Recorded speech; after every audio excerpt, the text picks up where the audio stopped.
Good afternoon, or good evening, as the case might be. Very sorry for the delay.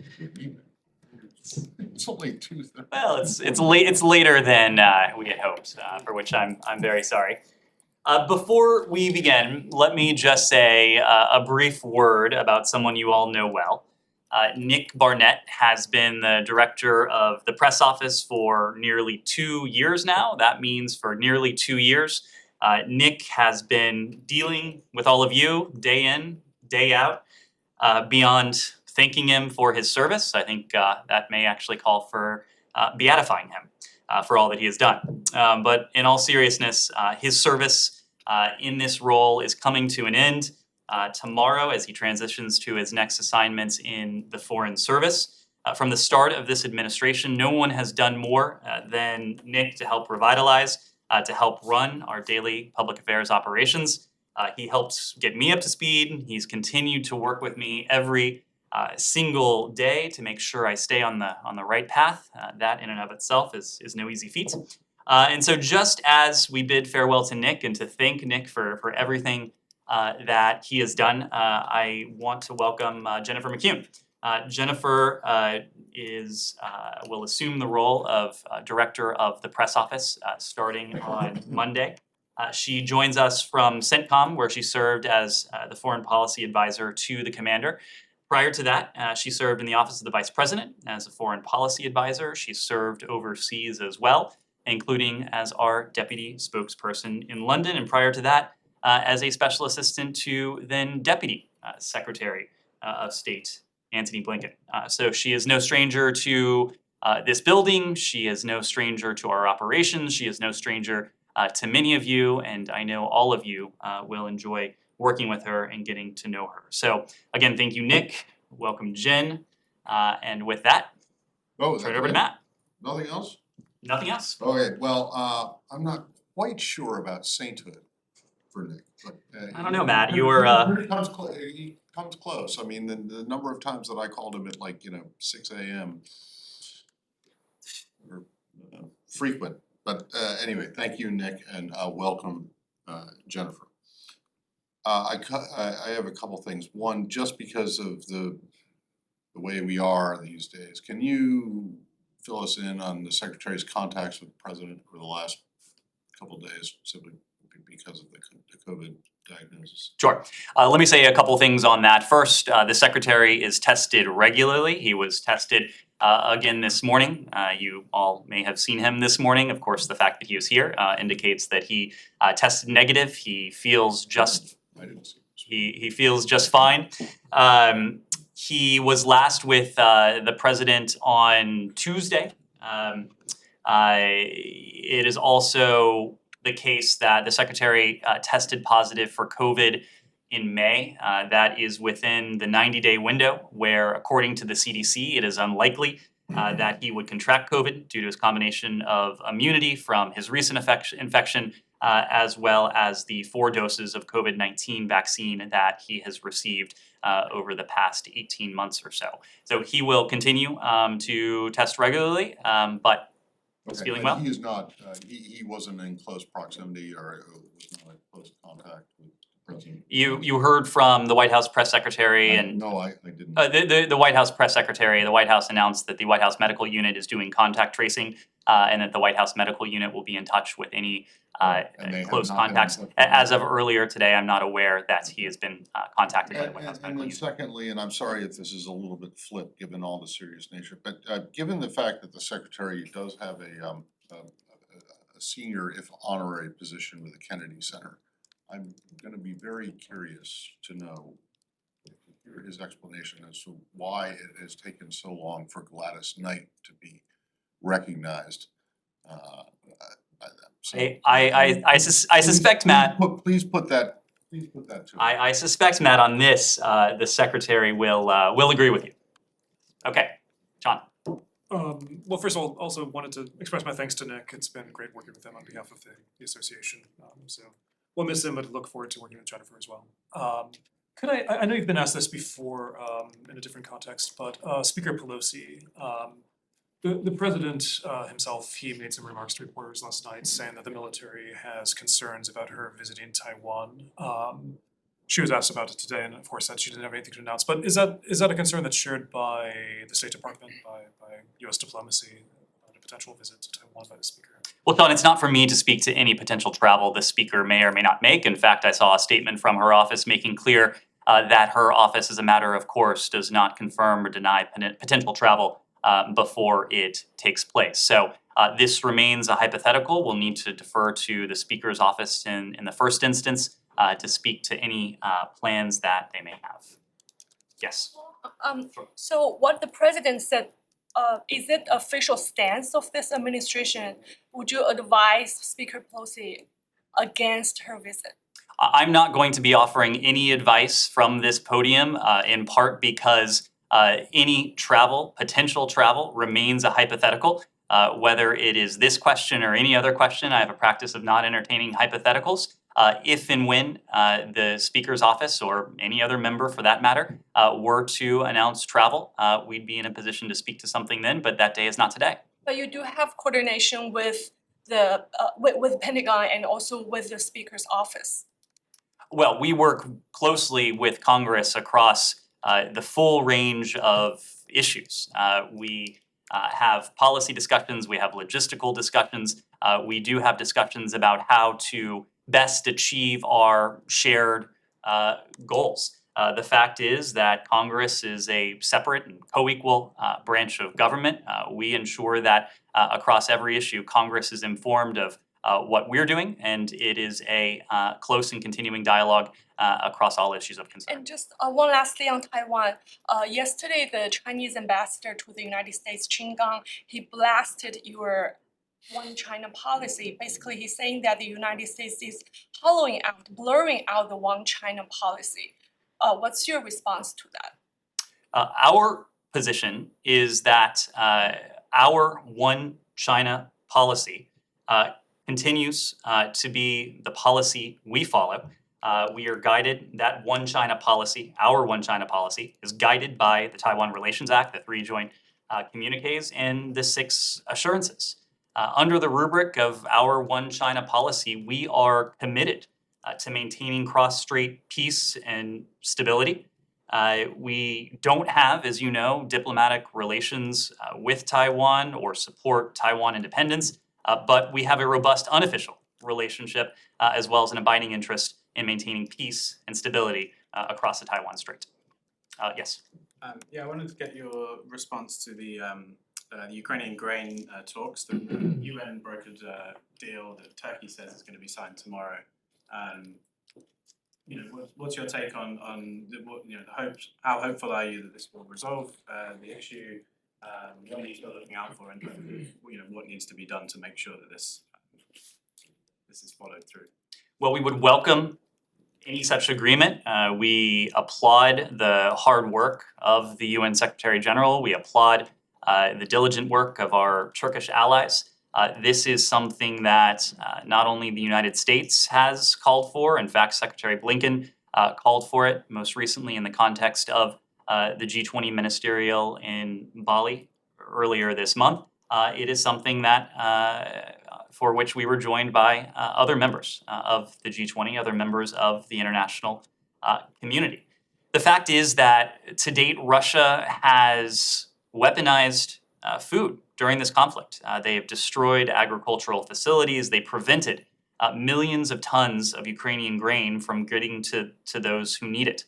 As I said, we welcome the announcement of this agreement in principle, but what we're focusing on now is holding Russia accountable for implementing this agreement and for enabling Ukrainian grain to get to world markets. It has been far too long that Russia has enacted this blockade. It is a reflection of Russia's wanton disregard for lives and livelihoods, not only in the region, but well beyond, that we even had to reach this point. So what we'll be looking forward to and holding Russia accountable to is the implementation and grain, most importantly, leaving Ukrainian ports. Can we follow up on that? Sure. To what extent was the United States involved in these discussions? Obviously, it was Turkey and Secretary General Guterres, but was the US kept abreast of this, and how much detail do you have on this? Are you sure that's gonna be a substantive agreement? How much level of detail does the United States have on it? Well, this is very early going. Of course, reports have just emerged, but I can say that throughout these discussions, we have supported the UN Secretary General. We have supported our Turkish allies. We have, of course, supported our Ukrainian partners in their efforts in this as well. We've been briefed by the UN at various stages. Our experts have compared notes and shared notes with their experts. The same goes with our Turkish allies and our Ukrainian partners. Again, we should never have been in this position in the first place. This was a deliberate decision on the part of the Russian Federation to weaponize food. What we have heard within the past couple of hours is a welcome development, but what will really matter is the implementation of this agreement. We, of course, will continue to work with our partners to hold Russia accountable for its implementation. Yes. There are reports that there's new pressure from Congress for Secretary Blinken to designate Russia a state sponsor of terrorism, and that if he doesn't, Congress is just gonna do it themselves. Is the State Department thinking about designating Russia as a state sponsor of terrorism? And is it worried that if it does do that, that there will be drawbacks down the line if it gets to the point of negotiations? So let me make a couple broad points on this, some of which may well be self-evident. First, it goes without saying, but in all cases, we are obligated to follow the law. And when it comes to the state sponsor of terrorism statute, the criteria against which the secretary must make such a determination, those criteria are, because they're in statute, they are defined by Congress. And so our task is to take the criteria that Congress has written into law and to compare that to the facts on the ground. Whether it's the SST statute or any other authority available to us, that's what we've done throughout the course of this war. That's what we're doing as part of our fulfillment of our pledge, of the pledge that we've made with many of our closest allies and partners around the world to impose massive costs and massive consequences on Russia. There's another relevant data point here, and that is the fact that we have aligned and remained aligned with more than 30 countries across 4 continents on our multilateral sanctions, as well as export controls and other measures. We have additionally curtailed international assistance and foreign aid. In short, the costs that we've imposed on Russia are in line with the consequences of an SST designation. More broadly, we have worked with partners to methodically eject Russia from the international economic order, to deny Moscow the privileges and benefits it once enjoyed. That includes its most favored nation trading status and its borrowing privileges from international financial institutions. We also restricted Russia's ability to access its frozen central bank funds to make debt payments. So all told, these unprecedented set of measures, they're having a drastic impact on Russia's economy and on Russia's financial system. You can look at any number of metrics. Russia's stock market has lost a third of its value. Inflation is rising up to 20%. Russia's GDP is forecasted to decline by some 15%. Russia's imports of goods from around the world could fall by 40%. It was recently reported that due to the pressure of the US and our partners, Russia defaulted on its foreign currency and debt for the first time in quite a while. And just this month, or just within recent weeks, we announced additional actions together with our G7 partners to target Russia's military supply chains, to ban the import of Russian gold, which is Russia's second largest export behind energy, and to explore ways with a price cap to push down the revenue that President Putin is in a position to accrue from energy generation. So, as we always do, we will follow the law, we will examine the facts, and we will take the steps in accordance with the law and the facts to continue to hold Russia accountable. If we're gonna talk about this issue like every day. Can I just ask, is the administration's position that Cuba still meets the legal requirements to be a state sponsor? So in every case, when the United States, over the years, over the course of administrations, Just yes or no? over the course of Do you administrations, believe that it still meets the the criteria? the fact pattern that led a previous administration to designate Cuba as a state sponsor of terrorism is in the public record. It is in the public record. And an administration before that to remove it, right? Sorry.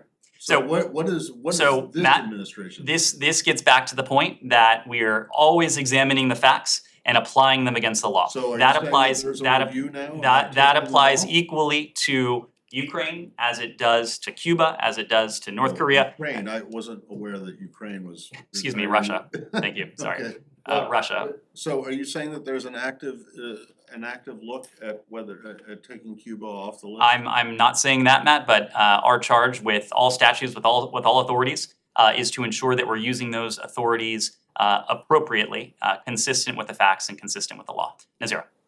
Do you have any update about US relationship with the Taliban? Because Taliban would like to compromise with the United States. And number two, a lot of Afghan, your friends, the people who work with the United States, they would like to come to United States. The process is very slow. Any new idea to bring them or give them more facility to process get expedite?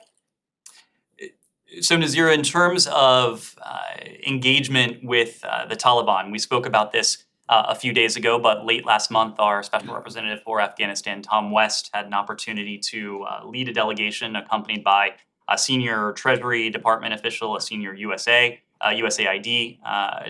official to Doha, which was at the time the first in-person engagement with a high-level Taliban representative since the Taliban's egregious decision on March 23rd to limit the ability of girls to attend secondary education. We made clear, as we do in all of our engagements with them, that the United States expects the Taliban to uphold the commitments they've made to the international community, but even more so, in some ways, the commitments that they have to the Afghan people. The decision we made clear our stark opposition to that decision that was announced on March 23rd, a decision that is inconsistent with the commitments that the Taliban has to the Afghan people. This is an area where our special envoy, Rina Amiri, has also been deeply engaged, working with our like-minded partners around the world to use the tools that are available to us, whether that is humanitarian assistance, whether that is tools at the UN to not only hold the Taliban accountable, but to support the people of Afghanistan and their humanitarian needs. And also there was another report, Jim Dobinson, former US representative in Afghanistan and Pakistan, a week ago. Now he is member of Iran cooperation. He said that United States should compromise with the Taliban. Otherwise, there is no solution to Taliban to open even the school for women and bring the peace. Do you think that Iran cooperation experts idea is going to be useful? You guys listen to them? Nazira, I haven't seen that particular report, but what I can say more broadly is that there is no compromise when it comes to the basic commitments that the Taliban has put forward in private, that the Taliban has put forward in public, and even more importantly, that the Taliban has made to its own people. These are in some ways very simple commitments, respecting the basic rights of all of the people of Afghanistan. It's women, it's girls, it's minorities, it's religious minorities, respecting the right of free passage for those who seek to leave, upholding its counterterrorism commitments, including in the context of Al-Qaeda, including in the context of the ISIS branch, in Afghanistan, forging a government that is representative of the Afghan people. And when it comes to our concerns, we are committed to the proposition that we cannot have a normal relationship with any entity that continues to hold an American citizen, in this case, Mark Frericks, hostage. Thank you. Thank you. Yes, sir. Thank you, Ned. A cargo plane which crashed in northern Greece last Sunday was carrying 11 tons of weapons, including landmine, to Bangladesh from Serbia.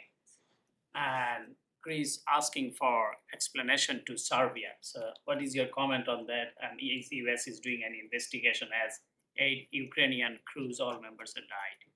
I'm not aware that we have any role in the investigation. If we do have a role, we can follow up with you. But on this question, I would need to defer to Greek and Serbian and Bangladeshi authorities. Yes. Yesterday, Ned, the Belgian parliament approved a treaty on prisoner swap with Iran, and this is after, in February, Iran detained a Belgian citizen. And just recently, Belgium convicted a former Iranian diplomat of planning to carry out an attack on an opposition group in Paris. Does the Biden administration think that this is a good course of action to bring back their detained citizens, especially when the other side for Iran would be a diplomat and has the tag of a terrorist? So Gita, I'll refer you to the government of Belgium to comment on developments within their own system, but let me make a couple broader points.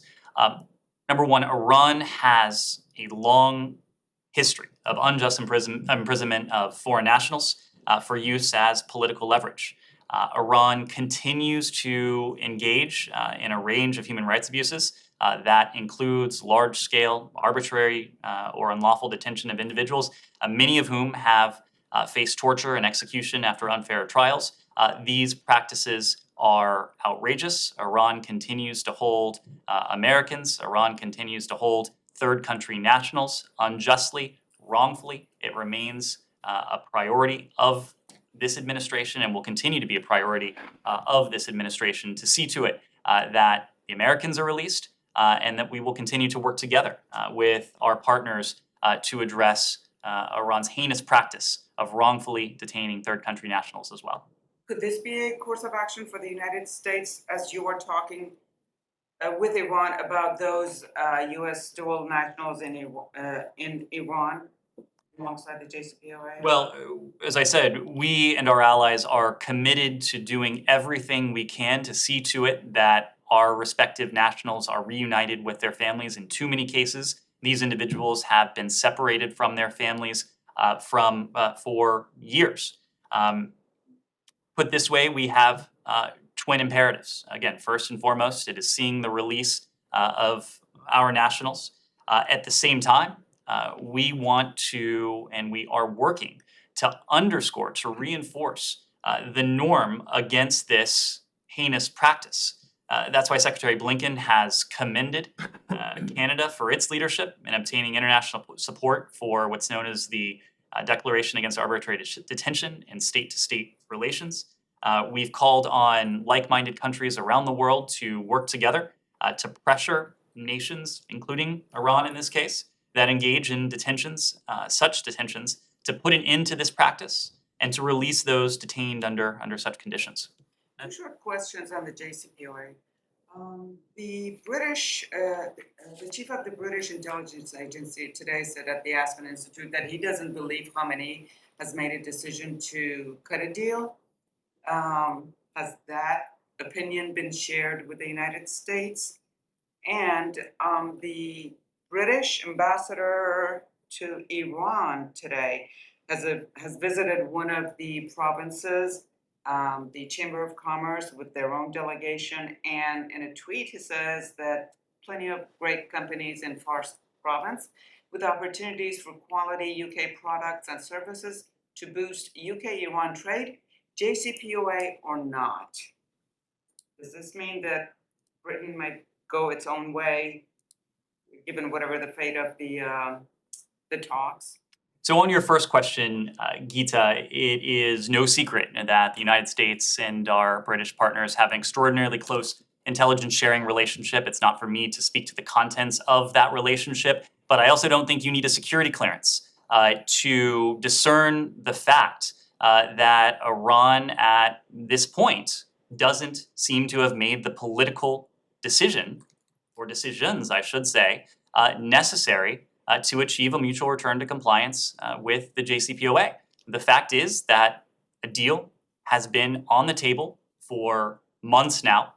We have continued to engage in indirect diplomacy with Iran, courtesy of the efforts of the European Union and other partners. But Iran, to this point at least, has not displayed an inclination to seek that deal. So certainly those comments ring true. On your second question, look, the UK is and has always been a member of the P5+1. The UK is also committed to the principle that President Biden has reiterated and underlined, namely that Iran must not be able to acquire a nuclear weapon. Our sanctions will remain in place unless and until there is a mutual return to compliance with the JCPOA. And I fully expect our allies around the world, including our close allies in the context of the P5+1, will continue to maintain strong pressure, economic, financial pressure on Iran unless and until Iran changes course. He's saying that we're gonna do business no matter what, deal or no deal. Well, again, I can't speak for these specific comments, but I can speak for our airtight cooperation with the UK in the context of the P5+1, in the context of our joint and shared efforts to achieve a mutual return to compliance with the JCPOA. So kind of on this same thing, I hesitate to ask you for any kind of analysis from the podium, but is there any concern that two of the G7 leaders who the president met with just a couple weeks ago gone now? And any concern that that will impact broader G7 cooperation or broader G7 policy directed at Russia, Ukraine, China? I think the only small bit that I will wade into this is to say that both of these cases were predicated upon unique circumstances. And I'm not going to go beyond that except to say that our alliance with the UK, our alliance with Italy, again, is predicated not on personalities, not on political parties, but on decades of shared interests, shared values. We won't comment on government formation or domestic politics within either context, but I am confident that when new leadership potentially emerges in both countries, that they will continue to be stalwart partners in the context of the G7, in the context of our shared and collective challenges around the globe. But surely your people in Rome and in London are, checking out the possibilities for, and is there any concern that that new leadership might be less inclined to support what has been the G7 Western position? This coalition, and there are a number of coalitions that have come together, including on the challenge of Russia, Ukraine, has proven remarkably resilient. I think I said yesterday that it has defied expectations long before the advent of the Russian invasion of Ukraine on February 24th. We are confident in the strength, we're confident in the durability of this coalition and of the commitment on the part of our allies and partners to continue to support Ukraine and to continue to hold Russia to account. Yes? And is the US ready to go back to Doha to negotiate with Iran on the JCPOA, especially that Qatari foreign minister has a phone conversation today with his Iranian counterpart, who said that they are ready to go back to the agreement and they put the ball in the US field. The short summary of the Iranian statement to us, unfortunately, sounds like more of the same. Rather than put this in the context of going back to Doha, let me say that the United States and our partners within the P5+1 are committed to the course of a mutual return to compliance with the JCPOA. But the key adjective there is mutual.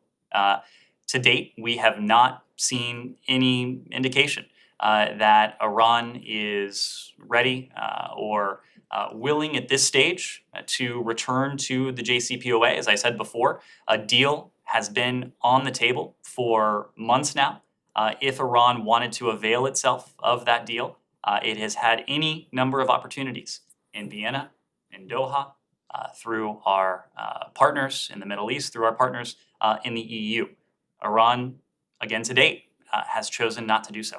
But are you ready to go back to Doha for a new set of talks? We are fully prepared to return to mutual compliance with the JCPOA. I think it is probably more appropriate to focus on our overarching goal rather than the tactic to get there. We continue to believe that diplomacy is the most durable approach to contain Iran's nuclear program. We continue to believe that within that diplomatic rubric, mutual return to compliance with the JCPOA is the most effective, is the most feasible option that has been within reach for quite some time now to reapply those stringent limits on Iran's nuclear program, to reimpose the most stringent verification and monitoring regime ever peacefully negotiated, and in the case of Iran, to see to it that appropriate sanctions relief is applied if Iran once again curtails its nuclear activity. Two more things. One, US lawmakers sent a letter to Secretary Blinken noting their concerns about Israel's designation of 6 Palestinians NGOs as terrorist groups. Do you have anything on this?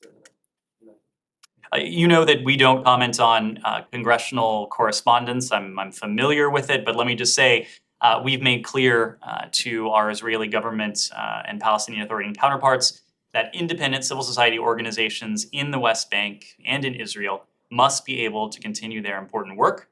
We value the monitoring of human rights violations and abuses that these independent NGOs undertake in this region and around the world. And we strongly believe that respect for human rights and fundamental freedoms and a strong civil society are critically important to responsible, responsive, and democratic governance around the world.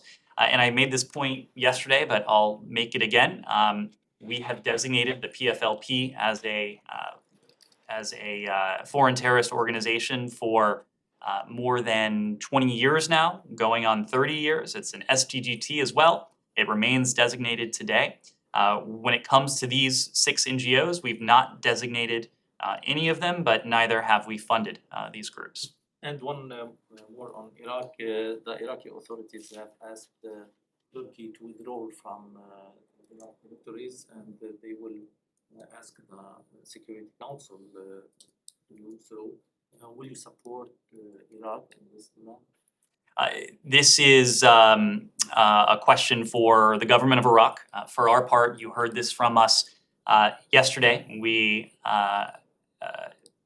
reaffirm our position in support of Iraqi sovereignty, in support of Iraq's territorial integrity, but would need to refer to our partners in Iraq on that question. Yes. I just wanted to ask a couple of questions on behalf of a couple of colleagues who aren't here. One is apparently Secretary Blinken met this morning with Afghanivac. It's a nonprofit that's trying to bring interpreters out of Afghanistan. Wondering if there's anything you could say about it. Did you make any additional commitments, any assurances on speeding up processing or relocation? Sure.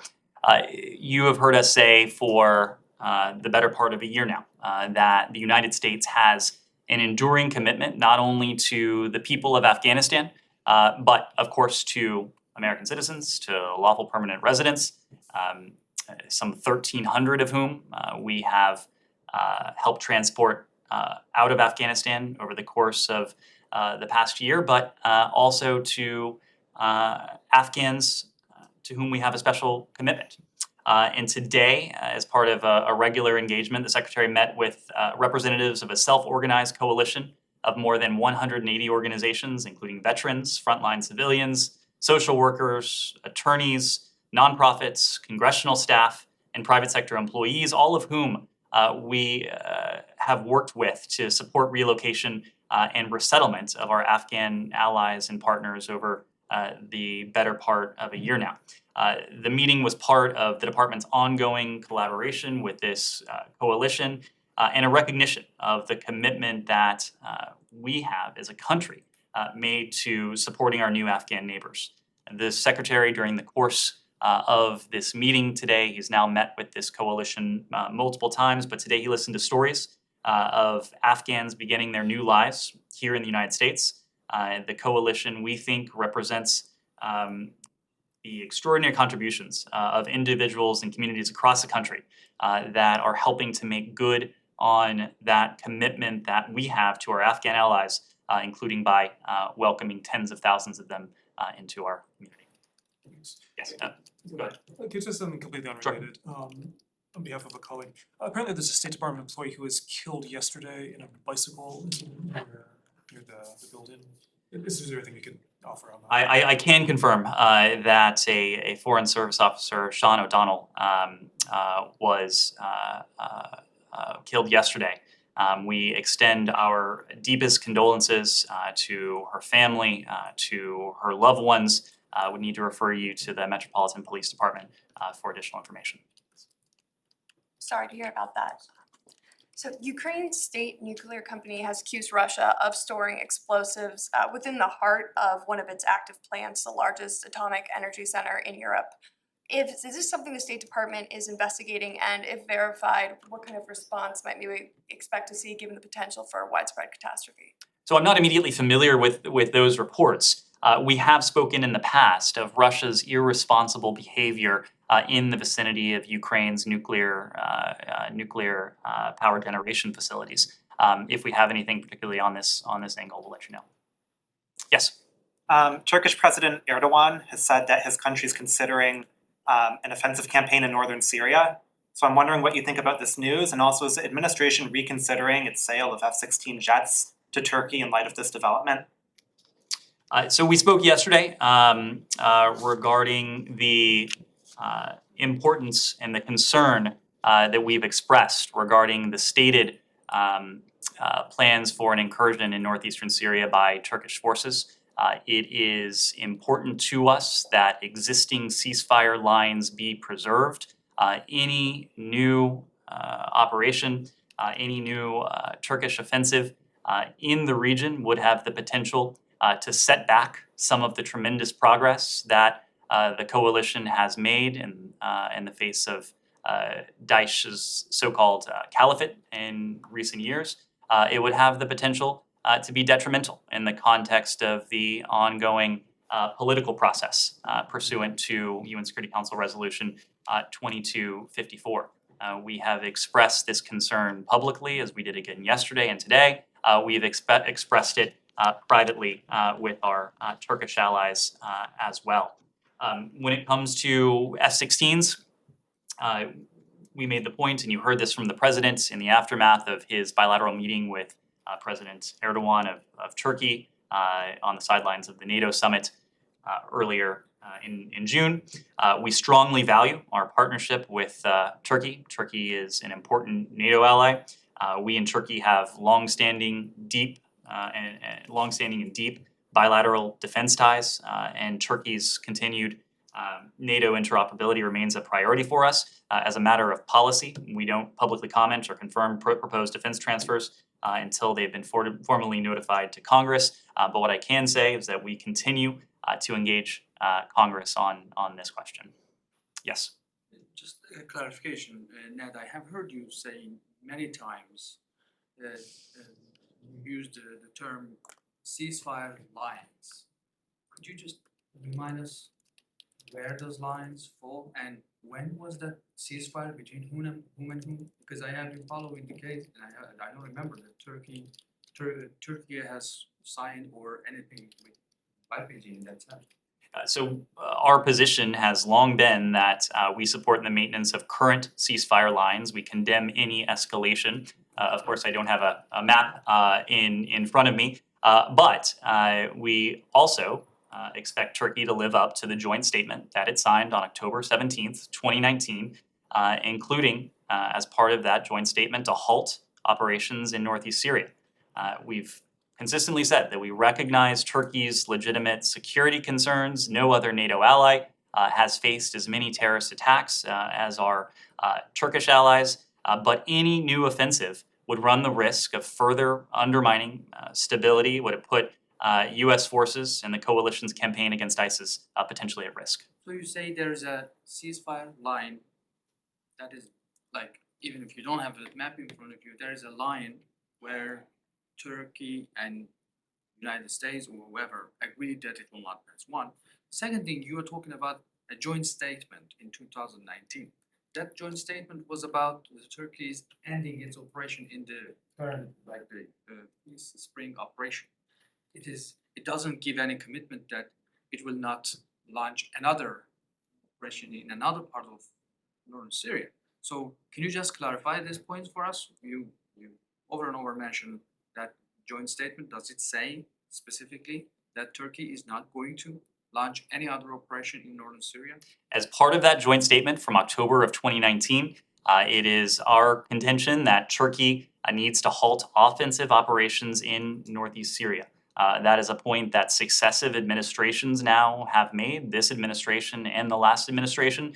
But more broadly, we continue to support the maintenance of these current ceasefire lines. Again, any offensive would put at risk some of the tremendous gains that we've achieved together in recent years. Is there a line, like really between United States and Turkey, a line that really physically that you are not going to go from here to there? I'm just trying to ask. Ceasefire line, what do you mean by that? Existing current ceasefire lines. Yes. There's a report coming out saying that 60 US officials were sent to quarantine in China against their will. Can you confirm that? I am not immediately familiar with that, but we'll get back to you. Yes. Just one more on Lavrov. He's addressing the Arab League on Sunday. I know, as we saw in the G20 and in other places, the United States has been looking to isolate Russia. Is there any concern that he's going to address the Arab League? Has there been any discussion with the Arab League about his appearance? As I said before, we are less concerned with whom Foreign Minister Lavrov and his colleagues are communicating, and more focused on the messages that they're hearing. And when it comes to the G20 in Bali, and you alluded to this, the message that Foreign Minister Lavrov heard was loud and clear. It was one in condemnation of Russia's illegal, unprovoked, unjustified, brutal war against Ukraine. It was a message that was largely in support of our Ukrainian partners. It was a message that was nearly unanimous in its condemnation of what Russia has done when it comes to global food security. We understand that countries around the world have individual, unique relations with Russia, but there are basic principles at play that apply equally in the Middle East as they do to Europe, as they do in the Indo-Pacific and everywhere else. Those are the central tenets of the rules-based international system. The idea that might in the 21st century can't make right, the idea that a large country shouldn't be in a position to bully a small country, the idea that no other country should be able to dictate the foreign policy orientation or the foreign policy choices of any other country. Those are principles that we seek to preserve and to promote, again, when it comes to the Middle East, in Europe, the Indo-Pacific, and everywhere else. Yes? The UK's intelligence chief said today that they predict Russia's military is about to hit a wall, run out of steam, was the exact phrase, giving Ukraine a chance to strike back. Does the US share this assessment? What we are doing is putting Ukraine in the best position to defend its territory against this naked aggression. That is what we have done well before the start of Russia's invasion. After all, the first drawdown for Ukraine was nearly a year ago. It was, as I recall, Labor Day of last year. There was another $200 million drawdown in December of last year. And then in the run-up to, and of course during the course of this invasion, billions of dollars worth of support to our Ukrainian partners, so that together with our partners around the world, we can put Ukraine in the strongest possible position on the battlefield, and by extension, in the strongest possible position at the negotiating table, if and when any such negotiating table develops. All right, thank you all very much.